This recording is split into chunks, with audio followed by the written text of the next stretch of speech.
오늘은 그 예고된 바와 같이 대원외고 2월 초에 곧 졸업을 하고 준학을 잘 마친 또 저희 학원 재원생 3명의 학생을 모시고 그 외고 선택을 할 때도 뭐 참고가 되셨으면 하고, 그래서 학생들의 이제 살아있는 내용들이 좋다고들 많이 하셨어요. 작년에도 저희가 여러분들 오기 전에 그 대일도 했어요. 대일, 명덕, 이화도 했었어요. 근데 그때 작년 1, 2학년들이 왔죠. 그래서 오늘은 이제 대원편으로 준비를 했고요. 요 학생들 하기 전에 제가 짤막하게 올해 이제 입시가 많이 바뀌는 첫 통합형 그리고 선택형 수능이었습니다. 그래서 이게 사실 굉장한 그 큰 변화가 있었던 해인데, 이게 이제 앞으로 한 3년은 변화가 없습니다. 경쟁률이 다들 올랐어요. 이번에 정시 경쟁률이 원래는 정시가 이미 거의 40%가 됐기 때문에 양적 완화가 이루어지면 이제 경쟁률은 올라갈 수 있을 거라고 생각했어요. 하지만 입결은 그렇게 올라가지 않을 거라 이렇게 예상을 했는데, 의외로 지금 최초합 상황들을 보니까 연세대 하스도 1차 못 넘어간, 정시 못 넘어간 인원들이 조금 더 많이 나왔고, 주요 대학 뭐 그 밑에 성균, 서강, 뭐 한양 같은 거 최초합 결과들이 나왔는데 예상외로 올랐더라고요, 입결이. 그래서 저는 이걸 이렇게 봅니다. 올해 수험생이 많이는 아니지만 2만이 늘었죠. 2만 정도가 늘었고,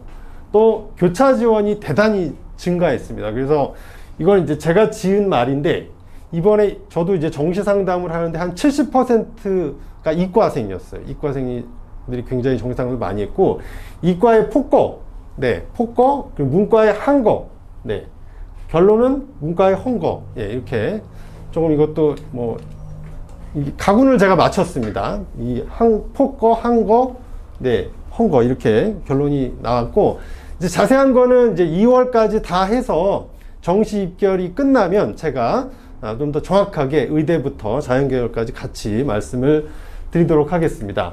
안녕하세요. 네, 이번에 36기 영어과를 졸업하고 지금 서울대 사회학과에 진학하게 된 조다빈이라고 합니다. 올해 대원외고 수시 입결에 대해서 잠깐 얘기를 해보려고 하는데요.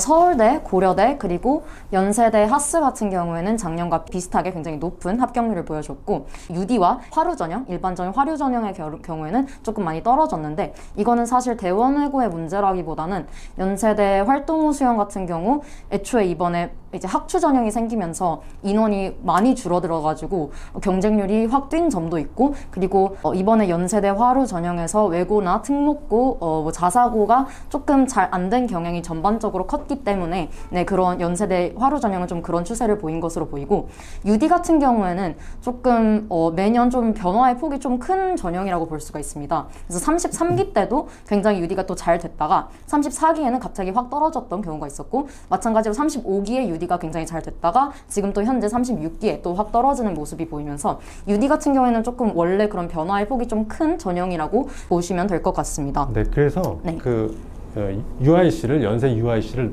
입시하는 사람들도 뭐라고 얘기하면 난수표라고 그래요. 너무 기복이 크고, 네, 기복이 크죠. 일관성이라는 게 도저히 없고, 네. 게다가 원래는 UIC의 하스는 학생부 종합 전형이었기 때문에 내신이 더 좋은 애들이 됐었다고요. 추합이 UD가 70명, 80명 나가면 하스는 80명, 100명 이렇게 빠졌었는데, 올해는 수능 최저가 만만치 않게 있었잖아요. 네. 추합이 12번에서 끝났습니다. 12번. 네, 그런 변화가 큰데, 대견한 거는 이제 서울대 입결을 대원이 유지했다는 거하고, 고대 학우예요, 학우. 그거는 최저가 문과로서는 네. 되게 가혹한 최저였는데, 네.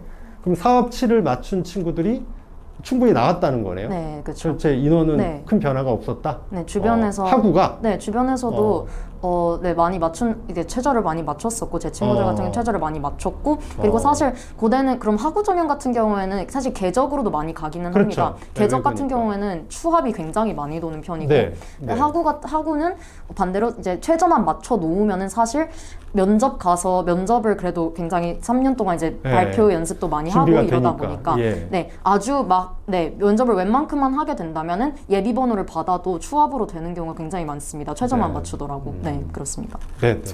오늘 할 얘기들을 좀 준비를 했어서 이렇게 3학년 교과 과목을 정리하는 PPT장도 만들고 했는데 예상외로 또 다른 중학생 학부모님들도 많다라고 얘기를 해주셔서 우선 전반적인 학습 내용이라든지 좀 그런 경향성을 함께 말씀드리는 방향으로 진행을 하도록 하겠습니다. 그래도 우선은 이제 대원외고 올해 3학년에 진학하실 그런 분들도 일단 계실 테니 잠깐 교과 과목이 이렇게 된다, 이렇게 됐다라는 정도로 영어의 단위수가 심화 영어 이제 공통 과목인 영어의 단위수가 4단위로 늘어났다라는 것. 이제 전공어 독해는 항상 단위수가 높았고 해서 사실 3학년 교과 과목 때 영어의 어떤 그런 비중이 굉장히 높아진다라는 점. 그리고 또 사실 2학년 같은 경우에도 신명회가 4단위가 되면서 영어의 단위수는 항상 3년 내내 높다고 볼 수가 있습니다. 그래서 저는 이제 오늘 영어 과목 쪽을 위주로 해서 말씀을 드리려고 하고요.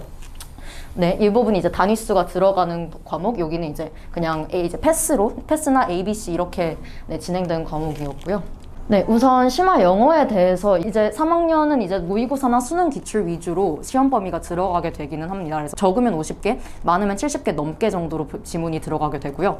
이 밑에 출제 사실 형식 같은 경우에는 1, 2학년도 동일하니까 자칫 참고해서 들어주시면 좋을 것 같습니다. 그래서 수업 지문과 비수업 지문으로 나뉘게 됩니다. 수업 지문 같은 경우에는 내신 형식의 심화 추론이 많이 들어가게 되고 빈칸 채우기라든지 문법과 어휘, 서술형 등도 다 지금 수업 지문에서 나오게 되기 때문에 수업 지문에 대한 집중도가 높게 이제 공부를 해야 되는 게 맞고요. 반대로 비수업 지문에 같은 경우에는 수능 유형과 유사하게 출제가 되기 때문에 뭐 순서 배열이라든지 문장 삽입, 주제 찾기 이런 것들이 이제 선생님들이 변형을 해서 나오게 됩니다. 그래서 비수업 지문 같은 경우는 혼자 공부를 할 때 이것이 어떤 수능 유형으로 변화될 수가 있는가, 뭐 내용 일치가 더 적합한 것인가, 아니면 혹시 이제 뭐 예를 들면 이제 트랜지션 월드가 많을 경우에 순서 배열로 나올 가능성도 있겠구나라는 점들을 좀 염두에 두고 공부를 해야 되는 범위입니다. 그래서 수업 지문에 대해서 서술형을 출제할 때 외부 지문이 생각보다 자주 사용이 되고요. 또 시간 압박을 느낄 수가 있다는 점 때문에 사실 지문에 대한 뭔가 익숙도라든지 숙련도를 굉장히 높인 상태로 들어가는 것이 맞습니다, 시험에. 그래서 정확한 조금 학습 방향에 대해서 영어를 그래서 어떻게 학습해야 하는가, 어떻게 공부해야 하는가에 대해서 말씀을 좀 드려보려고 하는데, 우선 제가 말씀드리고 싶은 거는 이제 중학교 때 암기 위주의 영어를 해오신 분들이 분명 계실 겁니다. 왜냐면 중학교는 사실 암기로 커버가 될 수 있는 범위이기도 했고, 또 충분히 암기 위주로 해도 괜찮은 영어였을 겁니다. 또 문법 위주로 했어도 괜찮은 영어였고요. 근데 여기 이제 대원외고를 만약 진학을 하게 되시면 암기 위주의 영어에는 한계가 존재한다고 말씀을 드리고 싶습니다.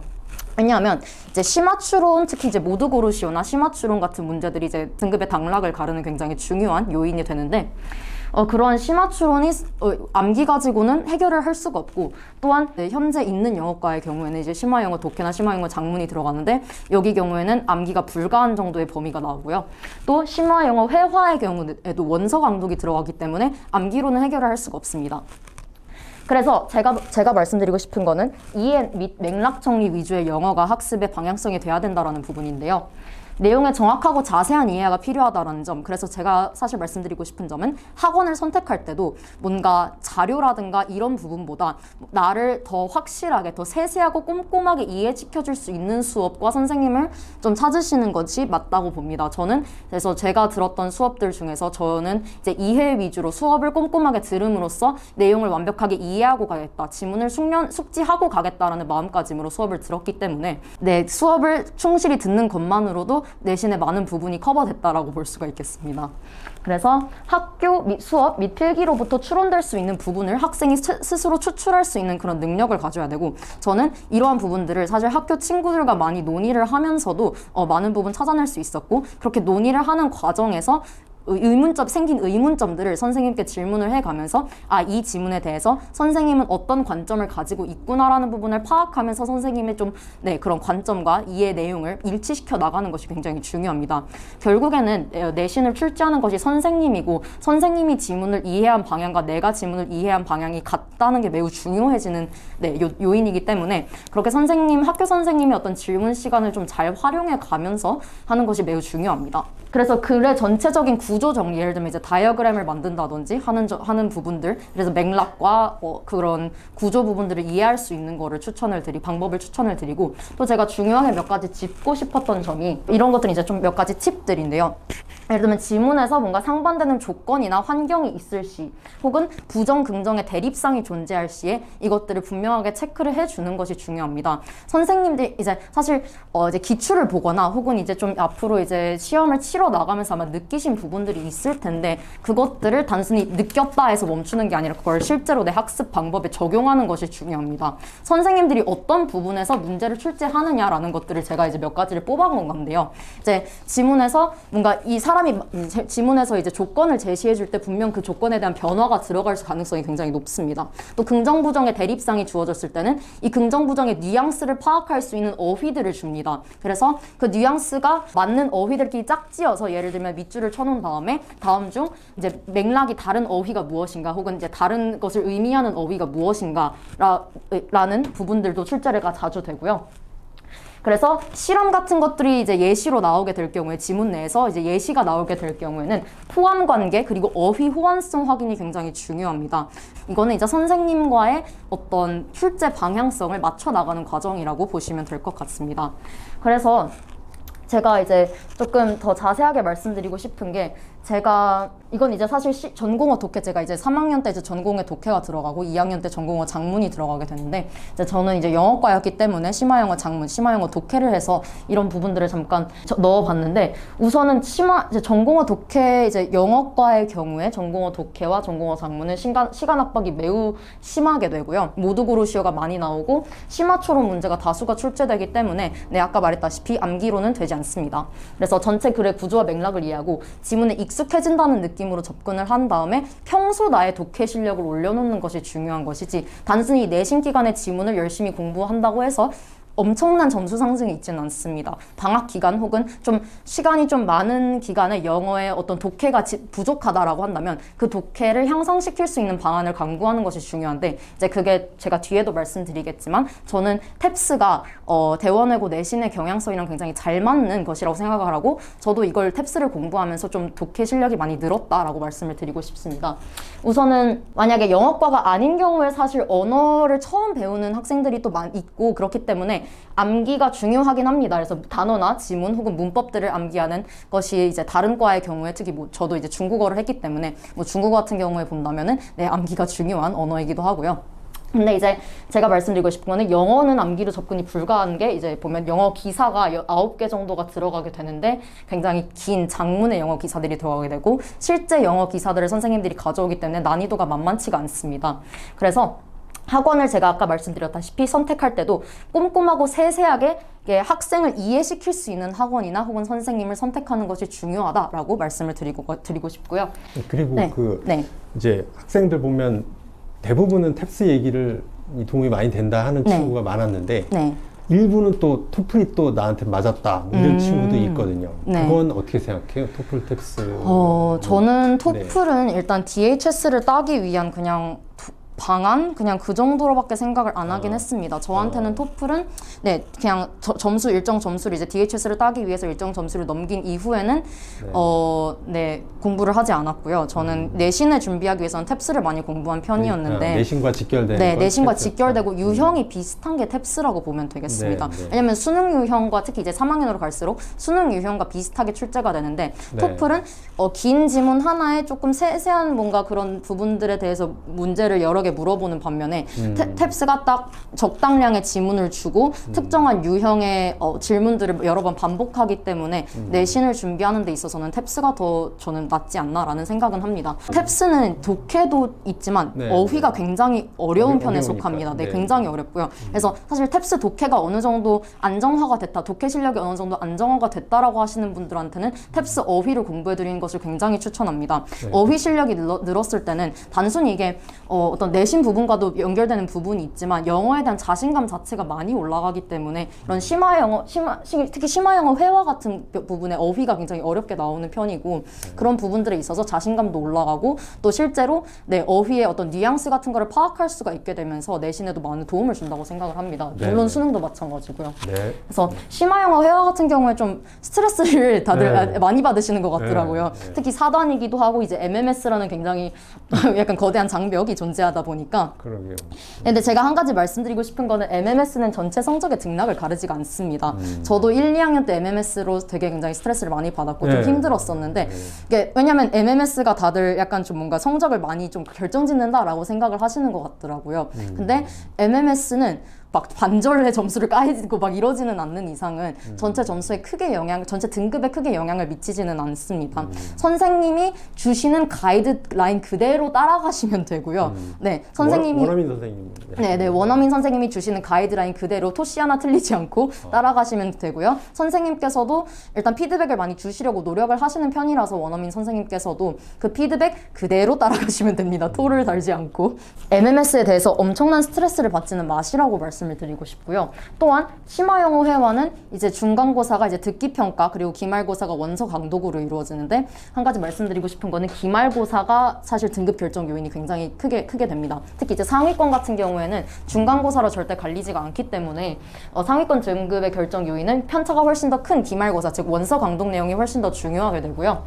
중간고사 같은 경우에는 제가 말씀드릴 거는 뭐 95점 이상인 경우에는 유리하긴 합니다. 하지만 결국에는 뒤집기는 기말고사로 가능하다는 점을 말씀드리고 싶습니다. 그래서 설사 이제 중간고사를 잘 못 봤다라는 감정이 든다 하더라도 심화영어 회화는 끝날 때까지 끝난 건 아니다라는 점을 말씀드리고 싶고요.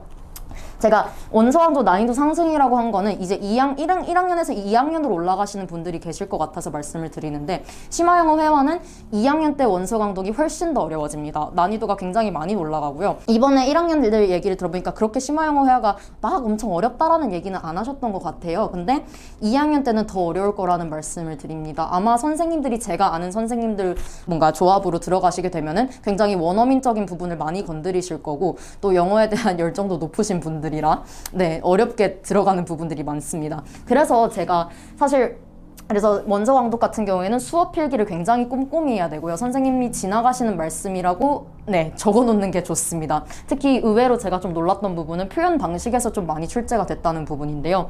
표현 방식이 사실 그 시험장 내에서 할 수 있다라고 생각을 하지만 생각보다 머리가 잘 돌아가지 않습니다. 그날 만약 처음 보거나 혹시 익숙하지 않은 소설의 부분이 나와서 이것의 표현 방법을 물어보게 되면은 많이 헷갈리게 돼요. 그래서 네, 표현 방식 같은 거를 생각보다 열심히 준비해야 되는 점, 그리고 표현 방식을 선생님이 자주 말한다고 해서 그거를 등한시하면 안 된다는 점 등을 한번 말씀을 드리고 싶었고요.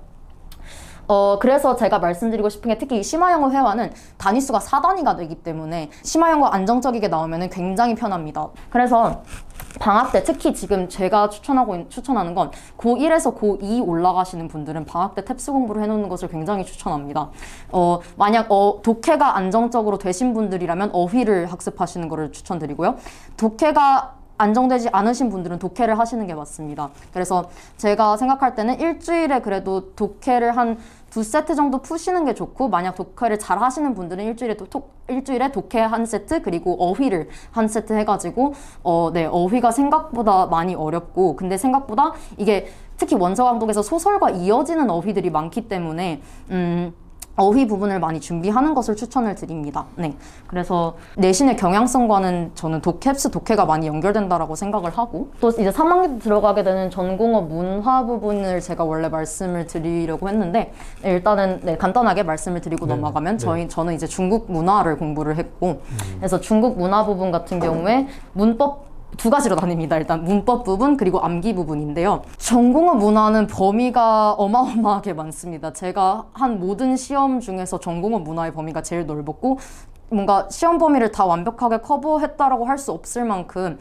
네, 범위가 정말 많았습니다. 네, 한 특정 범위에 해야 될 공부량도 굉장히 많았고, 그래서 문법은 문법 개념 정리, 즉 문법에 어떻게 보면 사실 전범위라고 해도 무방하고, 그리고 문법이 나온다라고 하는 어떤 시험 범위의 문장들을 여러 번 복습하게 되면은 그 문장의 형식을 살짝 바꿔서 출제를 하시기 때문에 문법 부분은 이렇게 문장을 여러 번 복습하시는 게 당연히 좋긴 합니다. 물론 범위가 굉장히 많다는 점 다시 한번 말씀을 드리면서 시간이 부족할 거다라는 점은 말씀을 드려서 전국어 문화는 일찍 시작하는 게 좋습니다. 웬만해서는. 그래서 사실 이거는 이제 1, 2학년 분들한테도 똑같이 말씀드리고 싶은 게, 그러니까 저는 이제 중국어를 했고 전공어를 만약에 처음 접하시거나 좀 많이 익숙하지 않으신 분들이라고 하시면 일찍 시작하시는 게 나을 거예요. 3학년 분들을 위해서 말씀을 드리면은 중국보다는 생각보다 암기가 많은데, 그러니까 이게 암기가 막 문법이나 어휘 암기가 아니라 지문 내용 자체를 암기하셔야 됩니다. 그러니까 예를 들면 이제 중국 문화잖아요. 그 과목 이름이 말 그대로 문화 내용이 나옵니다. 장벽이 막 1600m인지 1400m인지 이런 것도 바꿔서 나오고요. 좀 세세한 부분, 심지어 그거를 모두그로시오로 내세요. 그래서 생각보다 세세한 부분들을 많이 내시고, 근데 여기에 그렇다고 시간을 너무 많이 쓰시면 다른 과목들에 소홀해지는 경향성이 있기 때문에 이런 부분들은 다들 어느 정도 약간 내려놓은 상태로 간다라고 생각을 하시고 조금 대비할 수 있는 부분들에 대해서, 그래서 제가 말씀드린 그 지문 내용 자체라는 부분들은 그냥 시험 전에, 시험 한 3일 전에라도 한 번씩 보고 한 번씩 내용이라도 익히고 들어가면 생각보다 많은 게 잡혀요. 그래서 약간 본능이 있기 때문에, 그래서 그런 지문 내용 자체라는 건 이제 그런 부분들을 말씀을 드리고 싶었던 거고, 물론 문법을 안정적으로 잡고 가시는 게 가장 점수 안정화에는 가장 큰 도움이 됩니다. 과목에 관련된 얘기는 약간 끝났고, 제 대학 입시에 대한 얘기를 하고 싶었는데, 뭐 비교과의 중요도에 대해서 대부분 약간 많이 물어들 보세요. 근데 이제 3학년 위주로 했지만 3학년의 비교과 특징을 말씀드리면 일단 본인이 알아서 해야 됩니다. 3학년은 무조건 본인이 알아서 해야 되고 본인이 써서 내는 거의 대부분이고, 나중에 갈아엎기도 합니다. 본인이 그냥 스스로 USB 가져가 선생님께 고쳐달라고 해서 그렇게 고치는 경우도 많고요. 사실 만약 1, 2학년 분들이라고 하시면요, 대원외고에 와서 처음에 많이 느끼시는 부분이 수행의 부담을 많이 느끼세요. 그래서 수행평가를 하느라 내신 공부를 잘 하지 못했다 이렇게 얘기하시는 분들이 많은데, 수행평가에 그렇게까지 많은 시간을 투자하시는 거는 비추드립니다. 내신이 우선 일단 무조건이고요. 사실 연세대, 고려대 같은 경우에는 비교과의 중요도가 많이 떨어지는 편이라고 저는 생각을 합니다. 그래서 왜냐면 이제 저의 경험상에도 제가 이제 연세대, 고려대 경영학과를 모두 합격을 했는데, 경영에 대한 내용이 생기부에 이런 방구가 없었음에도 불구하고 합격을 한 것을 보면은 생기부의 내용이 물론 제가 생각하는 서울대는 굉장히 많이 봅니다. 생기부를 굉장히 많이 보는데 연세대, 고려대는 내신보다 중요도가 좀 많이 떨어지는 편이다라고 보시면 되고, 그래서 일단 내신이 무조건 당연히 영순위가 되고요. 비교과 같은 경우에는 일단 1, 2학년 같은 경우에는 제가 추천드리는 약간 로드맵은 이런 것 같습니다. 그러니까 1학년 때 일단 관심사를 좀 크게 잡아놓고 여러 가지를 좀 실험을 해본 다음에 내가 관심사가 무엇인지, 혹은 내가 좀 가고 싶은 학과가 무엇인지 그런 어떤 비전상을 확인을 한 다음에 3학년으로 갈수록 약간 좀 이렇게 좁혀나가는 이러한 방향성을 이런 방향성이 가장 이상적인 것 같고, 뭐 그렇지 않고 나는 확실히 하고 싶은 일이 있다라고 확고하다면 그냥 쭉 나가셔도 상관은 없습니다. 저는 그렇게 했던 편이었고, 일단 뭐 3학년에 대해서 말씀을 드리면은 이제 전공 적합성이 어느 정도 정해져 있을 테니까, 전공이 약간 머릿속에 있을 테니까 그런 전공 적합성에 맞춰서 비교과를 준비를 하는데, 중요한 것은 흔한 주제를 하지 말 것이라는 점이고요. 대학이나 학과의 인재상과 추구 방향성을 확인해서 준비하시는 걸 추천을 드립니다. 마지막으로 면접에 대해서 이제 많이들 3학년, 특히 이제 3학년 올라가시는 분들이 면접에 대해서 걱정을 많이 하시기도 하고 그러는데, 면접의 경우에는 만약에 자신이 일단 서울대 면접을 하시게 되면은 연대, 고대 면접이 커버가 어느 정도 됩니다. 저도 연대, 고대 면접은 딱히 준비를 하지 않고 들어갔고요. 서울대 면접만 준비를 했는데, 서울대 면접이 확실히 더 어렵고 많이 어렵기 때문에 서울대 면접을 준비를 하게 되면 연대 같은 경우는 이제 타임어택에 대비하는 것, 고대는 사실 완벽하게 커버된다고 봐도 무방할 것 같고요. 연대는 타임어택 정도 대비를 하시면은 면접에 크게 문제가 없어집니다.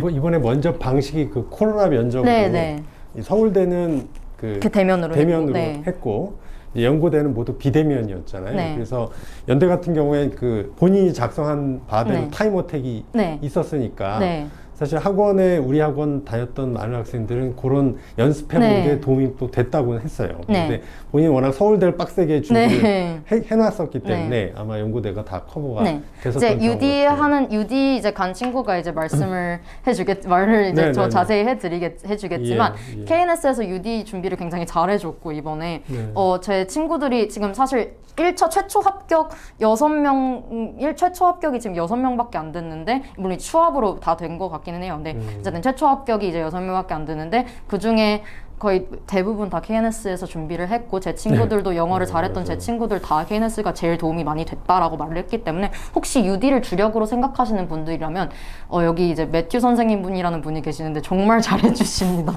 너무 너무 저도 이제 잠깐 들었었는데 너무 정말 좋았던 것 같고 네, 일단 면접에 대한 부분은 그렇고요. 면접이 생각보다 동등급대 단위에서는 면접이 등락을 가루는 굉장히 중요한 요인이 되기 때문에 맞습니다. 만약에 이제 3학년 후반부에 가서 면접을 준비를 하실 거라면 생각보다 집중해서 준비하시는 게 좋습니다. 네. 예. 그 두 번째 같은 영어과고요. 조현진 학생입니다. 학생은 그 수시에 6관왕입니다. 서울대부터 뭐 쭉 이하 다 합격을 했죠. 네, 그래서 본인 준비하시고 발표하시면 되겠습니다. 예.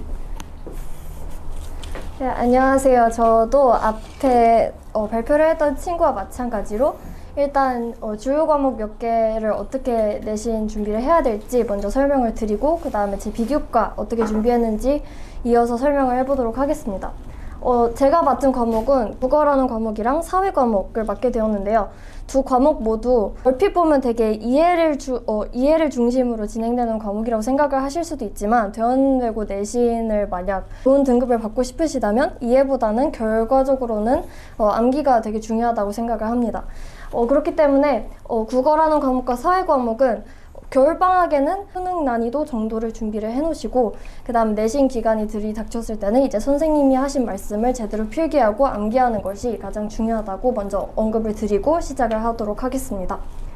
먼저 대원외고 국어의 핵심은 국어라는 그런 과목에 굉장히 많은 분야가 있잖아요. 문법도 있고 문학도 있고 뭐 비문학 같은 부분들도 있는데 대원외고 내신은 문학이 가장 큰 주축을 자리 잡고 있다고 보시면 될 것 같습니다. 국어는 다른 과목들보다도 학교 수업 내용, 필기가 가장 중요한 과목이라고 할 수 있습니다. 즉 선생님 말이 진리다라는 과목이 딱 이 과목에 적용이 된다고 생각을 하는데요. 그렇게 따지면 뭔가 국어 선생님이 하시는 말씀을 들으면 되게 의문점이 들 때도 있어요. 이게 선생님이 하시는 말씀이 과연 맞는 것인가? 작가가 그런 의도로 이 문학 작품을 쓰지는 않았던 것 같은데 이러한 생각이 들더라도 그때 꼭 선생님께 의문점을 말씀드려야 합니다. 왜냐하면 시험 기간이 다 지나고 나서 선생님께 의문 제기를 하더라도 그때는 절대 고쳐지지 않기 때문에 미리 자신의 의문점을 수업 시간 중간중간에 질문을 통해서 해결하는 그런 자세가 가장 중요하다고 생각합니다. 국어라는 문학 작품을 공부하는 데 있어서 제가 가장 추천드리는 방법은 일단 겨울방학에는 여러 가지 수능 참고서나 수능 설명서 이런 것들이 있잖아요. 이런 것들을 완전히 암기할 필요는 없고 이해를 하는 정도로만 간단하게 짚고 넘어가고 내신 기간에 들어가면 선생님이 하신 말씀을 모두 예를 들어서 어떤 시험 범위에 포함이 됐다면 그 시를 여백에 이렇게 적고 나서 선생님이 하신 말씀을 필기 형식을 그대로 옮겨 적는 방법을 통해서 그것을 통째로 암기하는 그런 방식이 가장 학생들에게도 가장 인기 있는 그런 공부 방법이었다고 생각을 합니다. 일단 문학에 대한 설명은 기초적으로 이렇게 해드리고 그 다음에 문법과 비문학에 대해서 말씀을 드리고 싶은데 문법은 기초를 탄탄히 하는 것이 가장 중요하다고 생각합니다. 문법이 그렇게 난이도 있게 나오지는 않기 때문에 기초를 확실히 탄탄하게 해야 하고 그리고 문법 시험 준비를 하는데 가장 중요한 거는 이제 기출문제 같은 거를 풀어보는 거잖아요. 이러한 기출문제를 풀어볼 때도 어떻게 보면 이상한 문제들을 많이 나눠주는 그런 학원들도 있고 그래요. 하지만 저는 검증된 문법 문제를 많이 풀어서 이러한 형식으로 나오겠구나, 이런 문법만 알고 넘어가면 되겠구나, 쓰잘데기 없는 문법은 그냥 넘어가도 되겠구나 라는 그러한 마음가짐으로 공부를 하시면 될 것 같습니다. 그래서 문법은 기초를 탄탄히 하시고 비문학은 크게 걱정할 것이 전혀 없다고 생각합니다. 왜냐하면 그 지문을 몇 개를 시험 범위에 포함을 시키세요. 비문학 지문을. 그리고 그 지문들이 그대로 나오고 그 지문에 딸려있는 문제들 또한 2-3개가 있잖아요. 이런 문제들도 거의 그대로 나오고 몇 개 안 바뀌기 때문에 비문학은 그냥 맞고 넘어가는 문제라고 보시면 될 것 같습니다.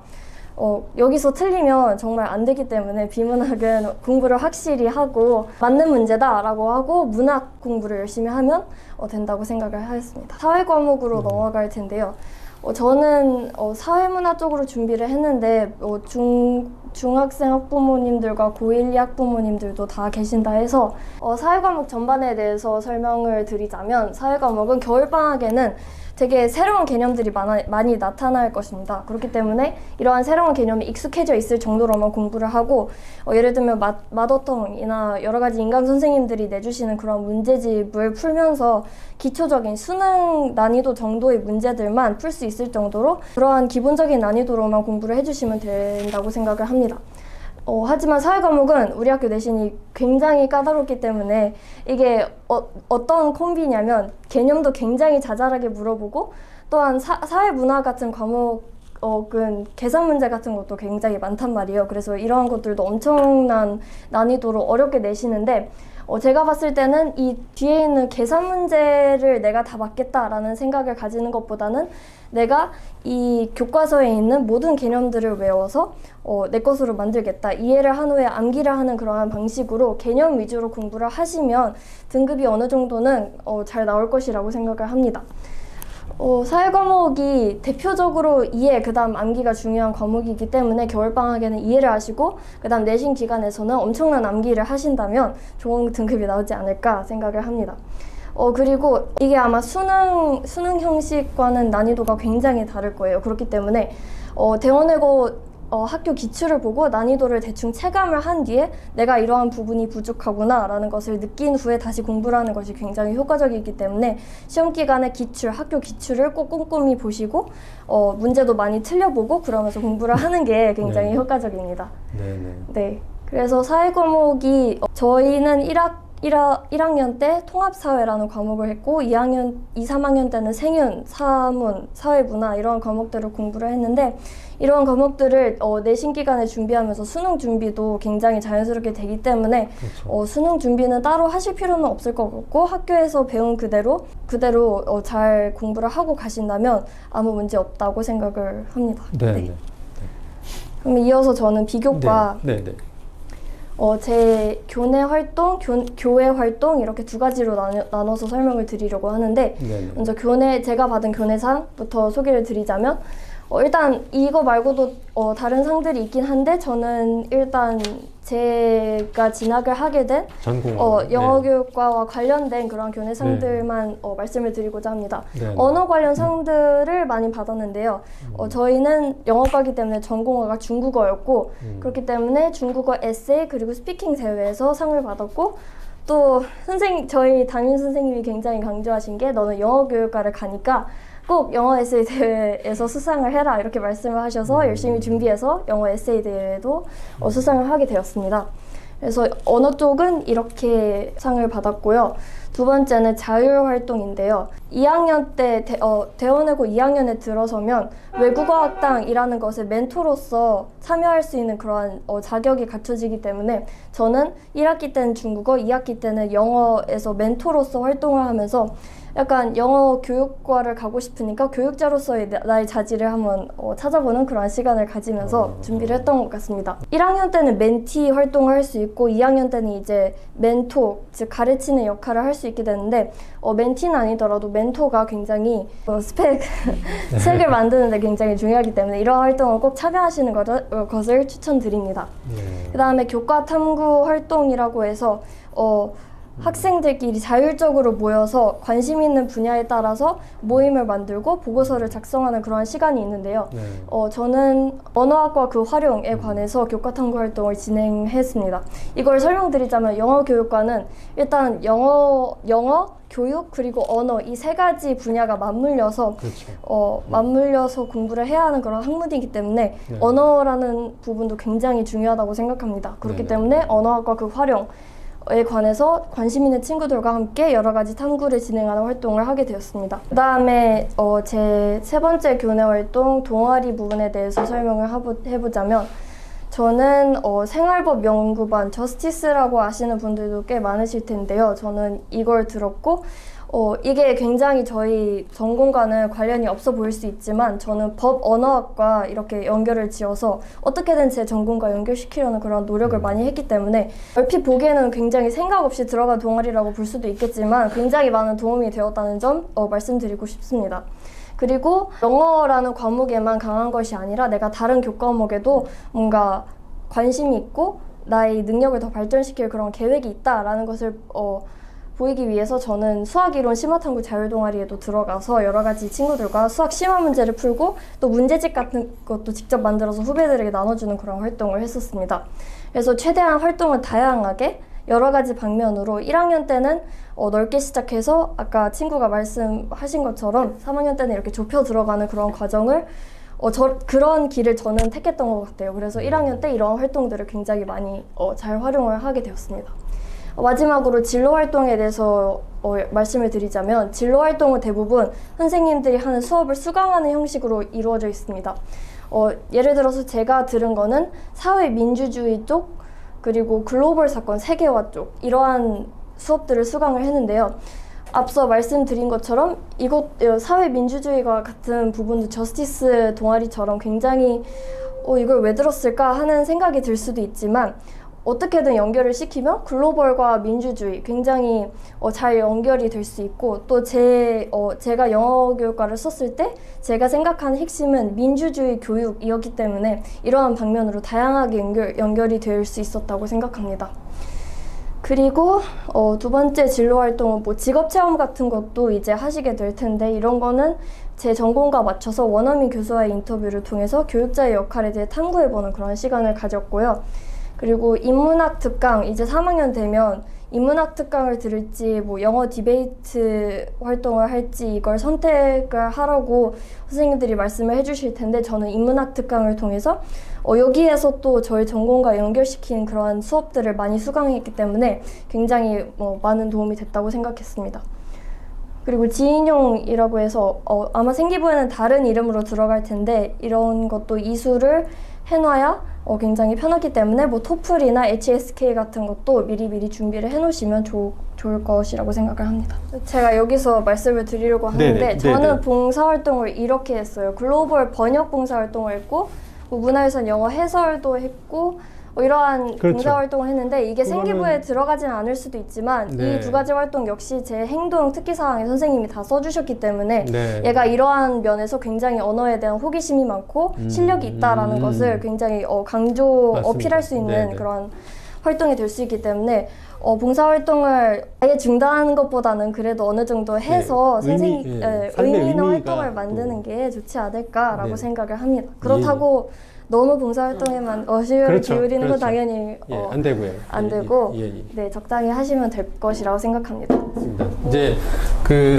세 번째 학생 김민주 학생은 수학 과목하고 한국사 이런 이제 기타 남은 과목하고 대원 소개랑 본인 입시 얘기 조금 해주시면 되겠습니다. 네, 이제 저는 수학 과목부터 설명을 드리도록 하겠습니다.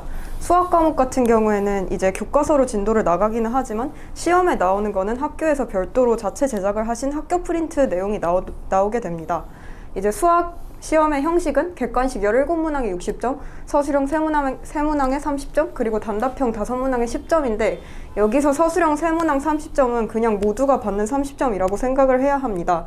이 서술형 3문항의 경우에는 수학시험 한 2주 전에 선생님께서 나올 문제들을 미리 알려주시고 그 상태에서 숫자만 바꿔서 내시기 때문에 30점은 모두가 받는 기본 점수이고 이제 그 위에 객관식 그리고 가장 어려운 단답형이라고 생각을 하시면 될 것 같습니다. 이 수학 시험이 저희 때와 다르게 이제 점점 학부와 연계율이 높아지고 있는 추세라고 하는데 저희 때도 3학년 1학기 때 객관식 문제 16개, 17개 중에 거의 반 이상이 학부에서 문제가 변형되었다라고 생각을 하시면 되기 때문에 거의 반 이상은 학부에서 나온다라고 보시면 되겠습니다. 이때 이 문제 변형을 한다는 게 꼭 숫자만 변형을 하는 것이 아니고 문제를 아예 조금 틀어버리는 경우도 있기 때문에 이 학부 문제를 그냥 아무 생각 없이 달달 외우는 것보다는 완벽하게 풀이를 이해하고 본인만의 방법으로도 풀 수 있어야 합니다. 그리고 이제 37기, 38기를 가르치시는 학원 선생님들의 말씀 또한 들어보면은 이 학부 연계율이 높아지다 보니까 시험도 쉬워지고 친구들이 더 잘 보기 때문에 요즘에는 등급을 따기가 더 어렵다고 합니다. 그렇기 때문에 이제 만약에 수학 시험을 더 높은 등급을 목표로 하신다면은 무조건 단답형을 건드리셔야 하고 가끔은 단답형 1, 2번이 객관식 마지막 문제보다 더 쉬운 경우도 있기 때문에 단답형이 너무 어렵다라고 생각하고 넘어가지 마시고 단답형도 어느 정도 손을 대보시는 것을 저는 추천을 드리고 싶습니다.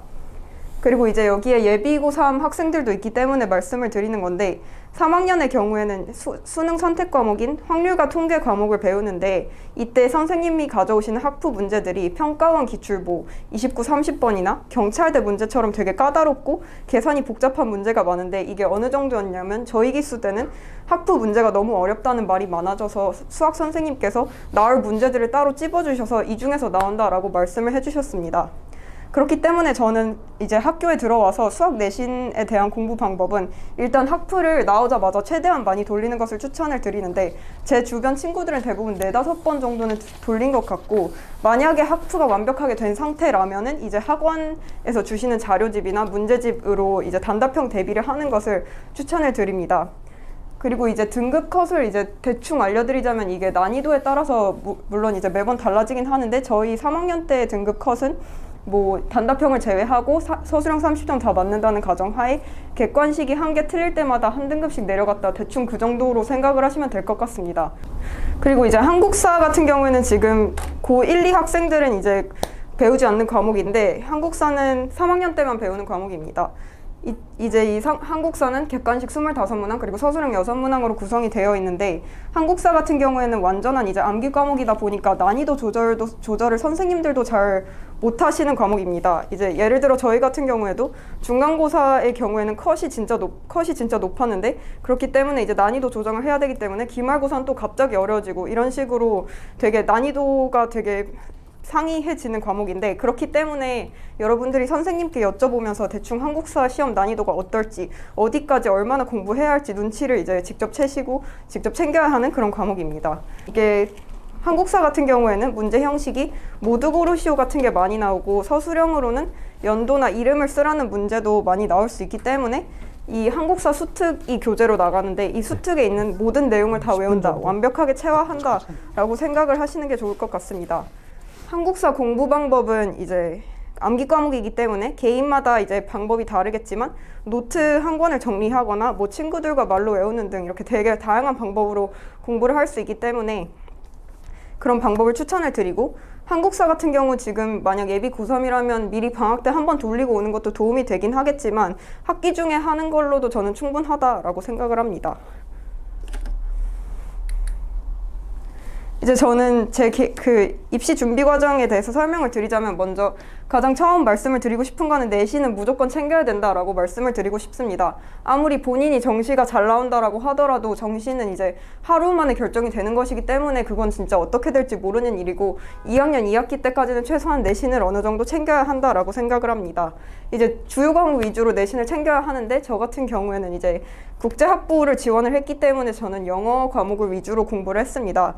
이제 아까 다빈 학생께서도 말씀을 해주셨듯이 KNS에서 영어 수업을 그때 저는 들었었는데 이 영어 수업이 독해력 상승에도 도움이 되었고 또한 이제 영어 내신을 공부하는 겸 이제 이런 식으로 저는 공부를 했고 그 외에도 혹시 본인이 영어에 조금 욕심이 있다 하시면은 저는 이제 편입영어 지문이나 LSAT 지문 같은 거를 활용을 해서 조금 더 심화된 영어 학습을 혼자서 했던 것 같습니다.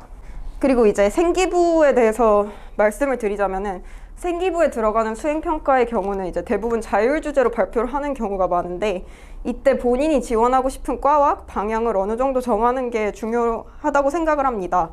만약에 이제 한 가지 과를 못 정하겠다 하면은 분야를 한 2-3가지 갈래 정도로는 잡고 이제 좁혀 나가는 것이 중요한데 저 같은 경우에는 영문학, 국제학, 환경의 3가지 분야로 이제 생기부의 방향성을 잡고 이 3가지를 어떻게 뭐 영문학과 환경을 같이 합쳐서 발표를 하거나 혹은 국제학이랑 환경을 합쳐서 발표를 하는 식으로 그런 식으로 점점 좁혀 나가서 정해 두었습니다.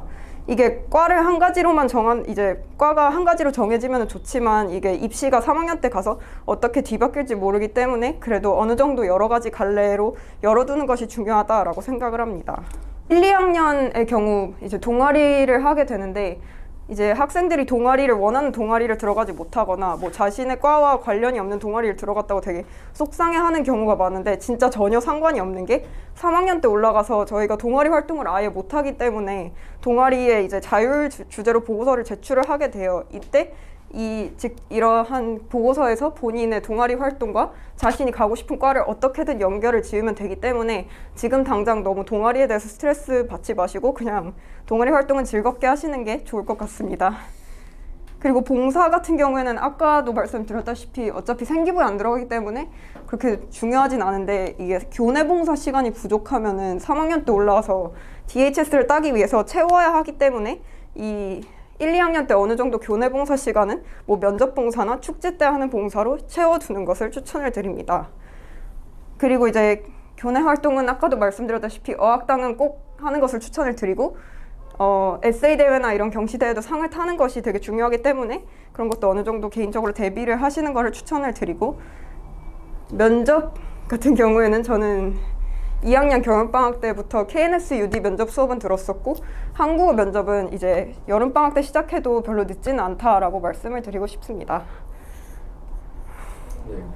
그래서 이 네. 어학당은 이제 많은 분들이 오해하시는 게 이제 어문 계열 가는 사람만 어학당이 맞고 뭐 사회 계열이나 상경 계열은 별로 그렇게 필요 없다는 식으로 잘못 알고 계신데 사실 대원외고에서 이게 대표적인 프로그램이잖아요. 그러니까 그 학교의 제일 메인 프로그램을 제대로 안 하고 뭐 좋은 데에 가는 거는 사실 말이 안 되죠. 고등학교의 제일 중요한 핵심 활동을 잘한 학생은 사실 어디든 잘 가는 게 맞기 때문에 그렇게 받아들이시는 게 좋을 것 같아요. 네. 그래서 이제 그 최종적으로 여러 곳 합격하셨는데 UD 등록하신 거죠? 네네네. 유학생은 UD로 등록을 하셨고, 네. 그래서 지금 다 발표 끝나셨어요? 네. 네. 그러면 제가 마무리하겠습니다. 네.